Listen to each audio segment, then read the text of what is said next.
not, but in our this thing, my husband is a trustee, I'm an employee. All right. That's come under personal benefit. You're close to my favorite questions. All right. It does not come to a benefit because this is a frequently asked question. You're close to it, but not the exact one. People often ask me, is it okay for me as a board member to derive a salary? Some of them try to fudge it around. They say, I'm not asking a salary, I want an honorarium.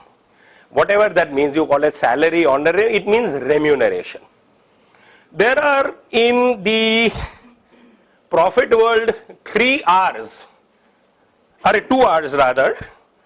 One is what is called reimbursement of expenses. That means somebody goes out of pocket, you have to travel for work, so you take a reimbursement. That no question is asked. But the second R is remuneration. Whether you call it salary, honorarium, the generic term is remuneration. Question is remuneration a benefit? The legal answer is no. Remuneration does not equal benefit. When does a benefit arise? A trust has been created for, let us say, giving scholarships to deserving children. But the large majority of beneficiaries are the relatives of the family who has founded it or are trustees. That's a benefit. There is a piece of land belonging to a trustee, nobody is willing to buy it, but you sell it off to your trust. That's a benefit. Or rather, the trust has some property and you buy it over from the trust at a whatever rate. That is a benefit you have taken. But a salary or a remuneration, as we call it, is not a benefit. So let's get that very clear.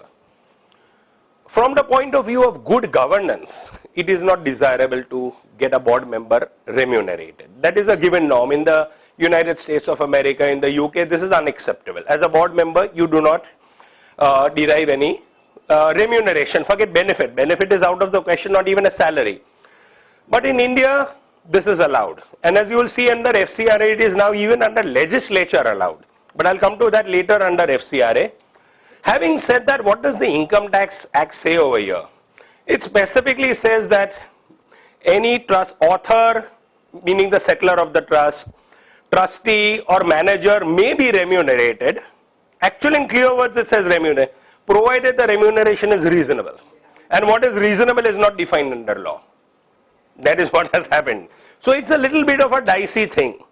So what happens is when every year you file your returns with the department, you file your return in ITR 7 and there is an audit report in Form 10B which your auditor fills.